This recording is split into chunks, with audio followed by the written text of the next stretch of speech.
Republic of the Philippines, Negros Oriental State University, RA 9299, June 25, 2004. College of Criminal Justice Education, Department of Criminology, Giholngan City, Negros Oriental, 6214, Philippines. Vision, a globally recognized state university. Mission, Negros Oriental State University delivers global excellence through advanced instruction, impactful research, and sustainable extension, with strategic partnerships and modern infrastructure, shaping effective leaders to serve the Philippine society and the world. Strategic goals. Negros Oriental State University will aspire. A. Achieve global recognition by program excellence. S. Strengthen research through impactful innovation. P. Promote enhanced community extension services. I. Integrate partnerships and international relations. R. Revitalize infrastructure with operational systems. E. Enrich student life and leadership opportunities. Core values. Shine. S. Spirituality. H. Honesty. I. Innovation. N. Nurturance. E. Excellence. Quality policy. Negros Oriental State University commits to delivering quality instruction, research, extension, and production. We ensure compliance with all statutory and regulatory requirements and continuously work to improve our management system to meet our quality objectives.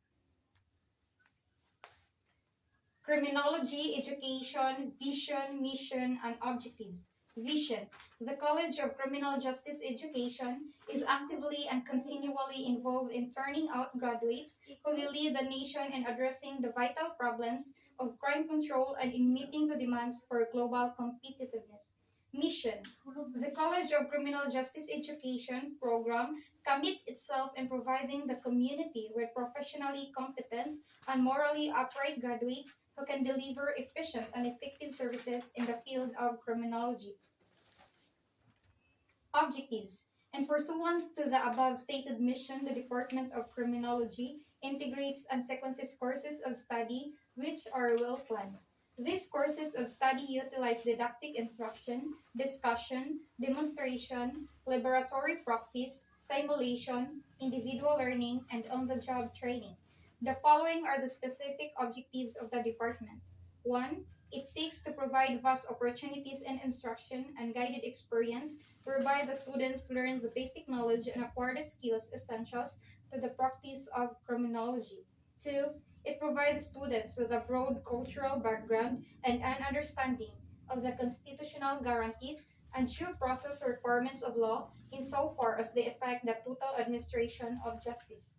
3. It fosters higher concepts of citizenry, accountability, and leadership, and an understanding of one's moral and legal responsibilities to his fellow men, his community, and his country. 4. It inspires and instills in the students the value of service to humanity. 5. It encourages research and inquiry in the fields of criminology and criminal justice. Criminology as a special course. A criminologist is any person who is a graduate with a degree of criminology who has passed the examination for criminologists and is registered as such with the Board of Examiners of the Professional Regulation Commission. Pursuant to RA 6506, Section 23, define the term criminologist as one who has been engaged in the practice of criminology if he holds himself out of the public in any of the capacities as a professor, instructor, or teacher in criminology in any university, college, or school duly recognized by the government. Pursuant also to RA 6506, Section 24, all certified criminologists shall be exempted from any entrance or qualifying government examinations and shall be considered civil service eligible for the following positions. A. Fingerprint technician. B. Firearms examiner. C. Question document examiner. D. Correctional officer. E. Probation officer. F. Crime laboratory technician. G. Law enforcement photographer. H. Lie detection examiner. I. Agent in any law enforcement agency. G. Security officer. K. Criminal investigator. Under the Civil Service Commission Resolution Number 98/30/22, criminologist eligibility would apply for appointment from the PNCO rank of P1 up to the Police Commissioned Officer PCO to the rank of Police Superintendent. Republic Act 6975, Section 33 provides that licensed criminologists may be appointed to the initial rank of police inspector if there are vacancies. 11. General orders. 1. To take charge of this post and all company's property in view and protect or preserve the name with utmost diligence. 2. To walk during tour of duty in military manner, keeping always in the alert and observing everything that takes place within the sight or hearing. 3. To report all violations of orders I am instructed to enforce. 4. To report all calls from posts more distant from the guardhouse where I am stationed. 5. To quit my post only when properly relieved. 6. To receive, obey, and pass out to the relieving guard all order from company officers or officials, superiors, post in charge, or shift leaders. 7. To talk to no one except in the line of duty. 8. To sound or call the alarm in case of fire or disorder.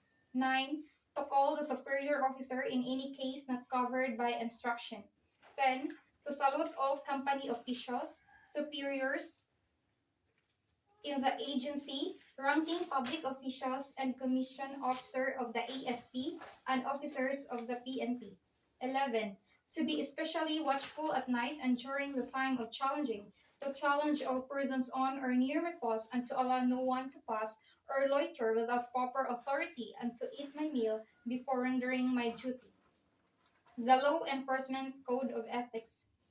Being entrusted with the duties of law enforcement, my fundamental duty is to serve mankind, to safeguard lives and properties, to protect the innocent against deception, the peaceful against violence or disorder, and to respect the constitutional rights of all men to liberty, equality, and justice. I will keep my private life unsullied as an example to all. Maintain courageous calm in the face of danger, scorn, or ridicule.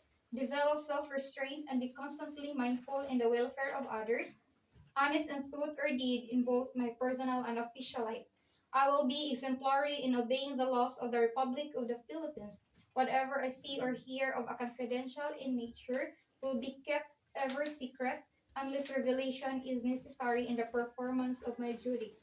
I will never act officiously or permit personal feelings, prejudices, animosities, or friendship to influence my decisions. With no compromise for crime and with relentless prosecution of criminals, I will enforce the law courteously and appropriately without fear or favor, malice or ill will, never accepting gratuities in return. I recognize the badge of my office as a symbol of public faith and accept it as a public trust. I shall wear it with fidelity and integrity, for it is mine to possess only while I fulfill this solemn obligation. Police Officer's Creed. I believe in God, the Supreme Being, the great provider and creator of all men and everything dear to me. In return, I can do no less than love Him above all, seek His guidance in the performance of my sworn duties, and honor Him at all times. I believe that respect for authority is a duty. I respect and uphold the Constitution, the laws of the land, and applicable rules and regulations. I recognize the legitimacy and authority of leadership and follow and obey legal orders of my superior officers. I believe in selfless love and service to people. Towards the end, I commit myself to the service of my fellow men over and above my personal convenience. I believe in the sanctity of marriage and the respect for women. I shall set the example of decency and morality and shall have high regard for family life and chastity. I believe in the responsible dominion and stewardship over material things. I shall inhibit myself from ostentatious display of my property. I shall protect the environment and conserve nature to maintain ecological balance. I shall respect private and public properties and prevent others from destroying it. I believe in the wisdom of truthfulness and must be trustworthy and shall speak the truth at all times as required by my profession. 10 Commandments of God. 1. I am the Lord your God. You shall have no other God before me. 2. Thou shalt not use the name of the Lord in vain. 3. Remember to keep the holy Sabbath day or Lord's day. 4. Honor your father and mother. 5. Thou shalt not kill. 6. Thou shalt not commit adultery. 7. Thou shalt not steal. 8. Thou shalt not bear false witness against your neighbor. 9. Thou shalt not covet your neighbor's wife. 10. Thou shalt not covet your neighbor's goods.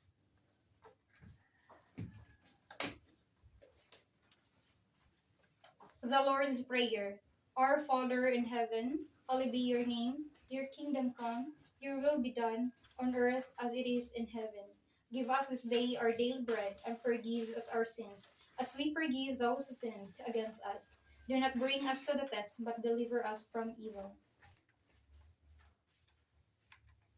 Vision, mission of the Philippine National Police, PNP. Mission. The PNP shall enforce the law, prevent and control crimes, maintain peace and order, and ensure public safety and internal security with the active support of the community. Vision. Imploring the aid of the Almighty by 2030, we shall be a highly capable, effective, and credible police service, working in partnership with a responsive community towards the attainment of a safer place to live, work, and do business. Vision mission of the Bureau of Fire Protection, or BFP. Mission to prevent and suppress destructive fires, investigate its causes, provide emergency, medical, and rescue services, and enforce other fire related laws with active involvement of the community. Vision a modern fire protection agency working towards a safe and progressive society. Vision Mission of Bureau of Jail Management and Penology, or BGMP. Mission to provide humane safekeeping and development opportunities for persons deprived of liberty, or PDL, in the promotion of public safety. Mission by 2040, a world class agency highly capable of providing humane safekeeping and developmental opportunities for persons deprived of liberty, or PDL. Core values or core competences. Core competence. Makatao, respect for humanity, may integridad, with integrity, matatag, resiliency. Core competence, continuous skills enhancements of personnel, ability to establish linkages and partnerships, responsive planning, timely decision making, expedient implementation. Laws, RA Republic Act, PD Presidential Decrees, BP Batas Pambansa, PD number 1185 Fire Code of the Philippines, PD number 704 Revising and Consolidating all laws and decrees affecting fishing and fisheries, PD number 532 Anti-Piracy and Anti-Highway Robbery Law of 1974, PD number 533 Anti-Cattle Rustling Law of 1974, PD number 449 Cockfighting Law of 1974, PD number 968 Provision Law of 1976, PD number 1612 Anti-Fencing Law, PD number 1602 Prescribing Stiffer Penalties on Illegal Gambling, PD number 603, the Child and Youth Welfare Code, RA number 9514, Fire Code of the Philippines of 2008,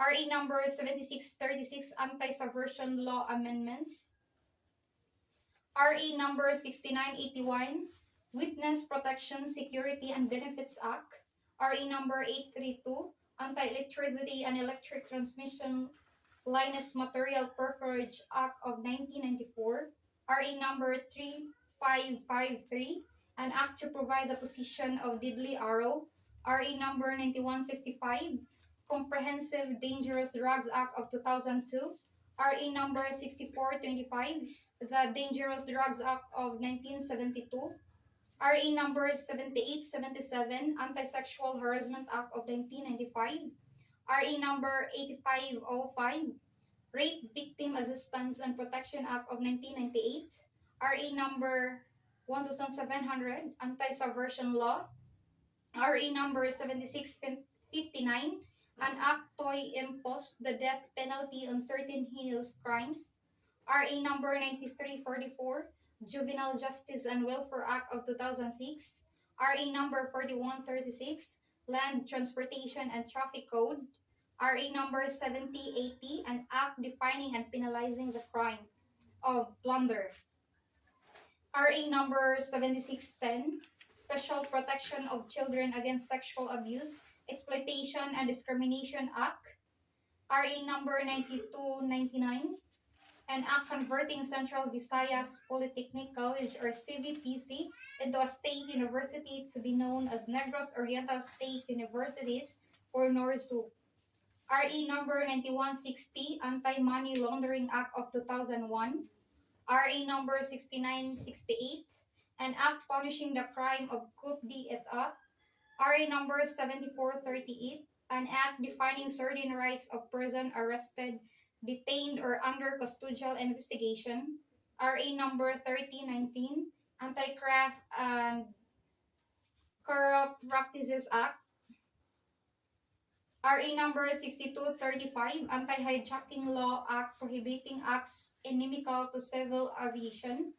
RA number 8049, Anti-Hazing Law. RA number 8177, an act designating death by lethal injection as the method of carrying out capital punishment. RA number 8353, the Anti-Rape Law of 1997. RA number 6506, an act creating the Board of Examiners for Criminologists. RA number 11131, an act regulating the practice of criminology profession in the Philippines and appropriating funds, therefore, repealing for the purpose Republic Act number 6506, otherwise known as an act creating the Board of Examiners for Criminologists in the Philippines. Panunumpa sa watawat. Ako ay Pilipino, buong katapatang nanunumpa sa watawat ng Pilipinas at sa bansang kanyang sinasagisag na may dangal, katarungan at kalayaan na ipinakikilos ng sambayanang makadiyos, makakalikasan, makatao at makabansa. Police Officers Pledge or POP. I will love and serve God, my country and people. I will uphold the Constitution and obey legal orders of the duly constituted authorities. I will oblige myself to maintain a high standard and morality and professionalism. I will respect the customs and traditions of the police service, and I will live a decent and virtuous life to serve as an example to others. Police Code Covenant. I shall recognize and will always be conscious of the fact that the police service is an honorable calling, thus compelling me to set the example by strictly adhering to the provision of the Code of Professional Conduct and Ethical Standards. I bind myself to promote and enhance the noble ideas and aspiration of the code of my professional life and ensure that its tenets shall be honored at all times. This is my personal covenant. The Firefighter's Prayer. When I am called to duty, guide whenever flames may range. Give me the strength to save some life, whatever be its age. Help me embrace a little child before it's too late, or save an older person from a most uncertain fate. Enable me to be alert and hear the weakest shout, and quickly and efficiently to put the fire out. And according to my fate, my days should come to end. Please bless with your protecting hand my family and friend. Panunumpa ng kawaning gobyerno. Ako'y kawani ng gobyerno. Tungkulin ko ang maglingkod ng tapat at mahusay. Dahil dito, ako'y pasok ng maaga at magtrabaho ng lampas oras kung kailangan. Magsilbi ako ng magalang at mabilis sa lahat ng nangangailangan. Pangangalagaan ko ang mga gamit, kasangkapan at iba pang pag-aari ng pamahalaan. Magiging pantay at makatarungan ang pakikitungo ko sa mga lumalapit sa aming tanggapan. Magsasalita ako laban sa katiwalaan at pagsasamantala. Hindi ko gagamitin ang aking panunungkulan sa sarili kong kapakanan. Hindi ako hihingi o tatanggap ng suhol. Sisikapin kong madagdagan ang aking talino at kakayahan upang ang antas ng paglilingkod sa bayan ay patuloy na mataas. Sapagkat ako isang kawani ng gobyerno at tungkulin ko ang maglingkod ng tapat at mahusay sa bayan ko at panahong ito. Ako at ang aking kapwa kawani ay kailangan tungo sa isang maunlad, masagana at mapayapang Pilipinas. Sa harap ninyong lahat, ako'y taos-pusong nanunumpa. Preamble. We, the sovereign Filipino people, imploring the aid of Almighty God in order to build a just and humane society and establish a government that shall embody our ideals and aspirations, promote the common good, conserve and develop our prosperity, the blessings of independence and democracy, under the rule of law and a regime of truth, justice, love, equality, and peace, do ordain and promulgate this Constitution. Panunumpa ng lingkod bayan. Katungkulan ko ang maglingkod ng buong katapatan at kahusayan at makatulong sa katatagan at kaunlaran ng aking bayan. Sisikapin kong patuloy na maragdagan ang aking kaalaman. Magiging bahagi ako ng kaayusan at kapayapaan sa pamahalaan. Susunod at tutulong ako sa pagpapatupad ng mga umiiral na batas at alituntunin ng walang kinikilingan. Isasalang-alang ko ang interes ng nakarami bago ang pansarili kong kapakanan. Isusulong ko ang mga programang mag-aangat sa antas ng kabuhayan ng mamamayan. Aktibo akong makikibahagi sa mga dakilang layunin sa lipunan. Hindi ako magiging bahagi at isisiwalat ko ang anumang katiwalian ng makaabot sa aking kaalaman. Gagawin kong kapakipakinabang ang bawat sandali. Sa lahat ng panahon, sisikapin kong makatugon sa mga hamon sa lingkod bayan. Ang lahat ng ito para sa ating dakilang lumikha at ating bayan. Kasihanawa ako ng may kapal. The ASEAN Hymn. Raise our flag sky high. Embrace the pride in our heart. ASEAN, we are bounded as one. Looking out to the world for peace our goal from the very start and prosperity to last. We dare to dream, we care to share. Together for ASEAN, we dare to them.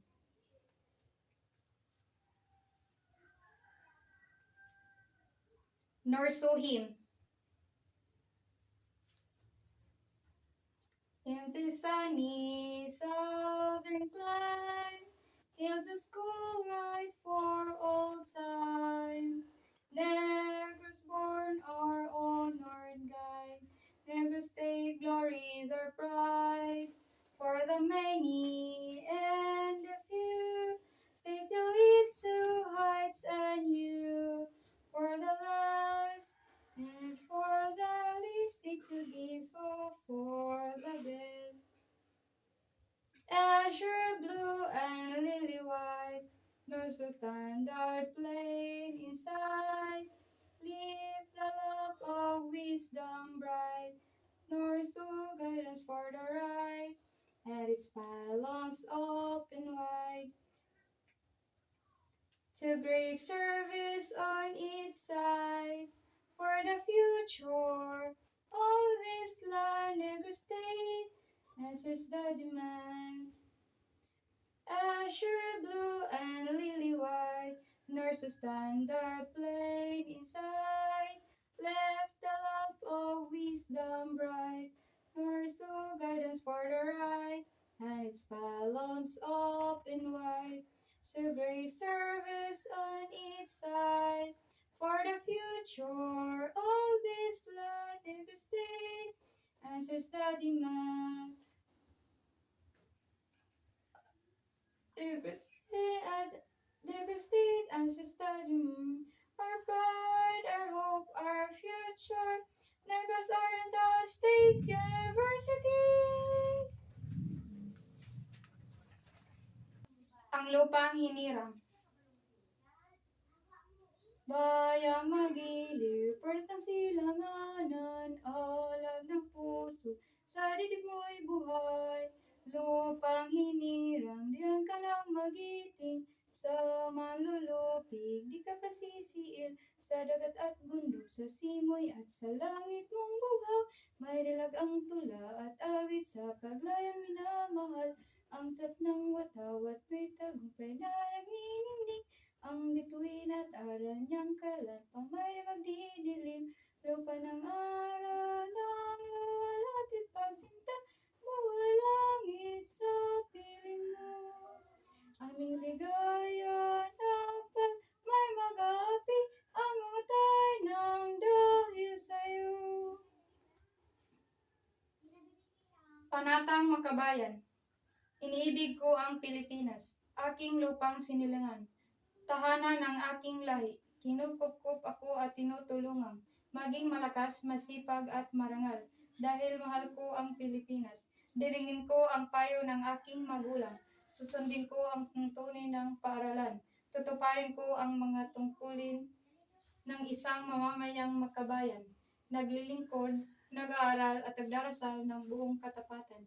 Ialay ko ang aking buhay, pangarap, pagsisikap sa bansa.